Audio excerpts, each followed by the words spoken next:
আপনার যদি কোনো ধরনের ফুড বিজনেস থাকে অথবা ফুড বিজনেসে আপনি আসতে যেতেছেন, তাহলে এই ভিডিওটা দেখা আপনার জন্য খুবই ইম্পোর্টেন্ট। কারণ আজকে আমি যেই টপিকসটা নিয়ে কথা বলতেছি সেটা হইতেছে যে ৫ টা কারণ, যে কারণগুলা আপনার মাথায় নিতে হবে। এই কারণগুলার কারণে দেখা যায় যে বেশিরভাগ রেস্টুরেন্ট, বেশিরভাগ খাবারের বিজনেস আসলে বন্ধ হয়ে যাইতেছে। এখন প্রশ্ন আসতেছে, তাহলে কেন আপনি আমার কথা শুনবেন? আমি আসলে ১৬ বছরের উপর হয় ফুড বিজনেসের সাথে আছি। তো আমি আমার অভিজ্ঞতা থেকে আমি চেষ্টা করতেছি আপনাদেরকে হেল্প করার জন্য। তো চলুন ভিডিও করি।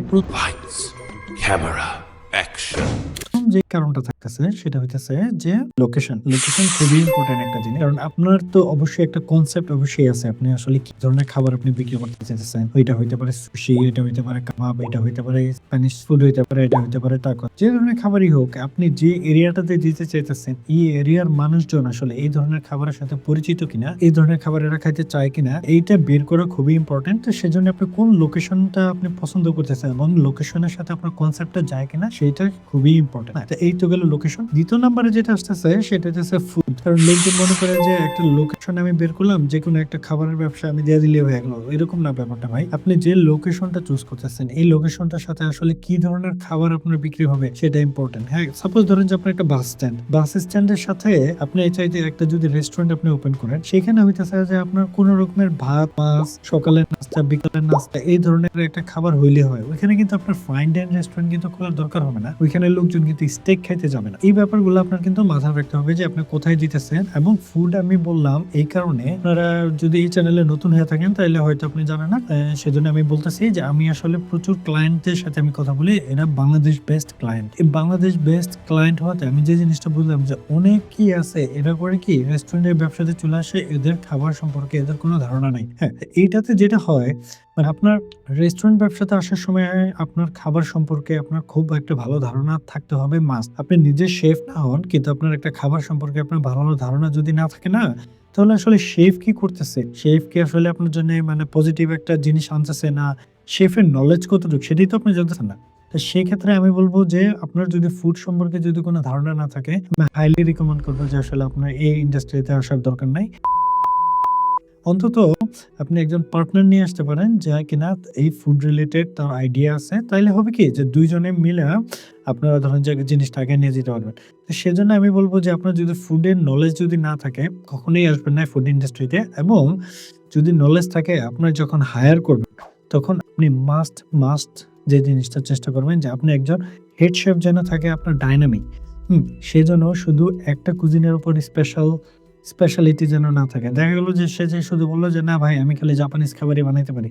না, তাইলে হবে না। কারণ আপনি তো হ্যাঁ, তাইলে হবে যদি আপনি এরকম হয় যে আপনি শুধু জাপানিজ খাবারই বানাইতেছেন, তাইলে ঠিক আছে। কিন্তু এই লোকটা যে হেড শেফ আছে তার আসলে অনেক ধরনের কুজিন সম্পর্কে তার ধারণা থাকলে প্লাস পয়েন্ট হইতেছে কি যে এখন কিন্তু ট্রেন্ড কিন্তু চেঞ্জ হয়ে যেতেছে খুব দ্রুত। হ্যাঁ? তো এই দ্রুত যে ট্রেন্ড চেঞ্জ হইতেছে না, এই ট্রেন্ডের সাথে সে পাল্লা দিয়ে কুলাইতে পারবে না।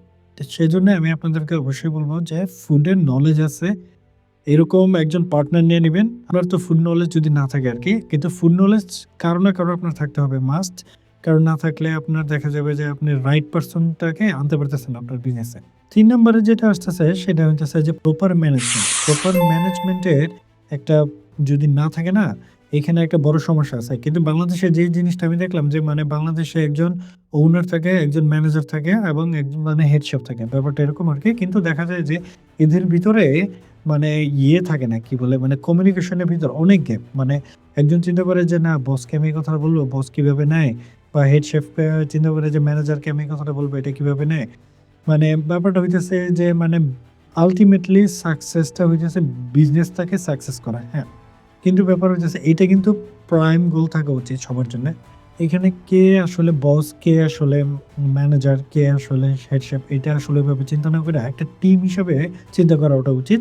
এবং আরেকটা ব্যাপার হইতেছে যে মানে লোকজন এরা বিজনেসের জন্য ৳৫০,০০,০০০ খরচ করে ফেলে। হ্যাঁ, কিন্তু খরচ করার পরে বিজনেসটাকে মার্কেট করানোর জন্যে এদের যে অন্তত ধরেন যে ভালো একটা অ্যামাউন্টের টাকা যে খরচ করতে হয়, এরা এই খরচটা তখন আর করতে চায় না। এটা একটা ভুল। আপনার বিজনেসটা হইতেছে যে মানে ২ টা কিন্তু এন্ড থাকে সবকিছুরই। যেমন কলমটাও যদি আমি বলি না, দেখেন কলমটার কিন্তু এখানে ২ টা এন্ড আছে। ফ্রন্ট আর ব্যাক। তো ব্যাপারটা হইতেছে যে আপনার ব্যাকটা হইতেছে আপনার রেস্টুরেন্ট, আপনার স্ট্র্যাটেজি, আপনার প্ল্যান।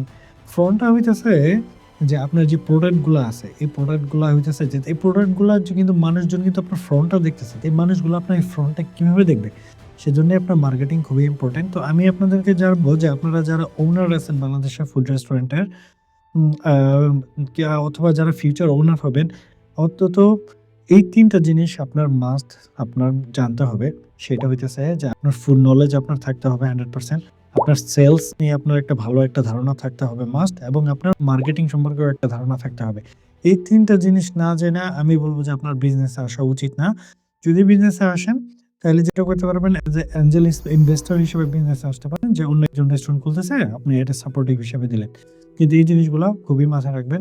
এই ম্যানেজমেন্টগুলা, এই ব্যাপারগুলা মাথায় না রেখে বিজনেসে আসাটা বোকামি। ৪ নম্বরে যেটা আসতেছে যে মানে মানে রেস্টুরেন্টের নাম্বার আসলে জানে না। নাম্বারটা আমি এই কারণে বলতেছি যে আমি যখন আমার ক্লায়েন্টদেরকে জিজ্ঞেস করি যে, "ভাই আপনার মানে কি বলে ফুড কস্টিংটা দেন।" এরা আসলে ফুড কস্টিংটা ঠিকভাবে করেই নাই যে এরা আমাকে ফুড কস্টিংটা দিবে। ফুড কস্টিং সম্পর্কে ধারণা নাই। হ্যাঁ, এক হইতেছে যে এরা প্রতিদিন বাজার কইরা প্রতিদিন মাল বিক্রি করতেছে। মানে কোথায় প্রফিট হইতেছে, কোথায় লস হইতেছে, কত পার্সেন্ট ডিসকাউন্ট আমি দিতেছি, কত পার্সেন্ট লোক আমার আসতেছে, কত পার্সেন্ট যাইতেছে, কবে আমার প্রফিট বেশি হইতেছে। মানে এই জিনিসগুলোকে আপনি যদি নাম্বারটাকে যদি একটা মানে মাথার ভিতর না রেখে নাম্বারটাকে আপনার পেপারে নিয়ে আসতে হবে। তাইলে হবে কি যে আপনার জন্য সহজ হবে। মানে ডেটা এরকম একটা জিনিস যে ডেটা আসলে খুবই ইম্পোর্টেন্ট জিনিস, এবং এটা মজার একটা জিনিস। ডেটা আসলে আপনাকে সবকিছু বলে দিতেছে। এখানে আসলে লুকানোরও কিছু নেই, চুরিধারি করারও কিছু নাই। তো সেজন্য আমি আপনাদেরকে বলব যে আপনার নাম্বারটা সম্পর্কে জানেন। আপনার প্রফিট কত হইতেছে, হ্যাঁ, আপনার সেলস নাম্বারটা কি চলতেছে, আপনার ফুড কস্ট কতটুকু আসতেছে, আপনার প্রফিট মার্জিন কত চলতেছে। এই ব্যাপারগুলো জানাটা খুবই ইম্পোর্টেন্ট। নাহলে কিন্তু ব্যবসার কিন্তু কোথায় যাইতেছে আপনার কিন্তু মাথায় আসবে না। কারণ রেস্টুরেন্ট বিজনেস এরকম একটা বিজনেস যে ১ম বছরে দেখা যায় প্রায় 60-70% বিজনেস কিন্তু লস খাওয়া যায় এই ১ম বছরেই। কারণ আমরা ঠিকমতো এই ব্যাপারগুলা মাথায় নিই না বলে। ৫ নম্বরে যেটা আসতেছে সেটা হইতেছে যে প্রমোশন। প্রমোশন এইটা একটা ট্রিকি একটা ব্যাপার। এইটা ট্রিকি একটা ব্যাপার এই কারণে আপনি আসলে প্রমোশনটা চালাইতেছেন কেন সেটা আপনার মাথায় রাখতে হবে। যে আপনি কি আসলে একটা বিজনেসের কয়েকটা ধাপ কিন্তু আছে। ১ম একটা ধাপ হইতেছে আপনার অ্যাওয়ারনেস বাড়ানো। মানে হইতেছে যে আপনি একটা রেস্টুরেন্ট খুলছেন, লোকজন আসলে জানেই না যে আপনি একটা রেস্টুরেন্ট খুলছেন।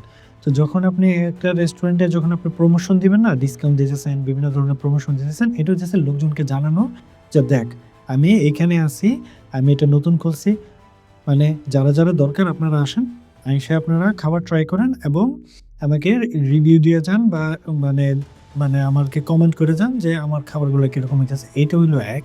দ্বিতীয়ত আরেক ধরনের প্রমোশন হইতেছে, সেটা হইতেছে যে সাপোজ ধরেন যে একটা ডাল একটা টাইম থাকে। সাপোজ ধরেন যে ১২টা থেকে ৩টা পর্যন্ত একটা বিজি হইছে, ৩টা থেকে ৫টা পর্যন্ত তেমন ব্যস্ততা নাই। তো অনেক রেস্টুরেন্টই করে কি, স্পেশালি আমরাও করি যেটা, ৩টা থেকে ৭টা পর্যন্ত একটা হ্যাপি আওয়ার দেই। হ্যাঁ, হ্যাপি আওয়ার থেকে এটা ড্রিংকস এর জন্য থাকে। এটা অনেক সময় দেখা যায় বান্ডেলও থাকে যে আপনি যদি কোনো একটা ড্রিংকস কিনেন, এটার সাথে একটা বার্গার ফ্রি আসতেছে অথবা পিজ্জা আসতেছে। তো আপনার প্রমোশনটা আপনি কেন দিতেছেন সেটা একটা অবজেক্টিভ আপনার থাকতে হবে। যদি জাস্ট খালি আমার নেইবার একজন প্রমোশন দিতেছে আর আমি প্রমোশন দিয়ে গেলাম, না, ব্যাপারটা আসলে এরকম না। মাথায় রাখতে হবে যে আপনি আসলে প্রমোশনটা কেন দিতেছেন। এটা খুবই ইম্পোর্টেন্ট। তো সেজন্য এই ব্যাপারগুলা বিজনেস যখন আপনারা শুরু করবেন, এই ৫ টা ব্যাপার একদম শুরুর দিকে আপনার মাথায় অবশ্যই রাখতে হবে। অনেক টপিকস আছে রেস্টুরেন্টের। এটা তো একটা ফুললি একটা বিজনেস তো। একটা ভিডিওতে তো কভার করা যাবে না। কিন্তু সেজন্য আমি বললাম যে শুরুর দিকে যারা বিজনেস করবেন এই ৫ টা ব্যাপার মাস্ট আপনারা মাথায় রাখবেন। কমেন্ট সেকশনে অবশ্যই জানাবেন যে আপনাদের মতামত, এবং কোন টপিকসে যদি আপনাদের মনে হয় যে আমার ভিডিও বানাইলে আপনাদের উপকার হবে সেটা আপনারা জানাবেন। তো আমি আর ভিডিওটা বড় করতেছি না। আজ এই পর্যন্তই। ভালো থাকবেন সবাই।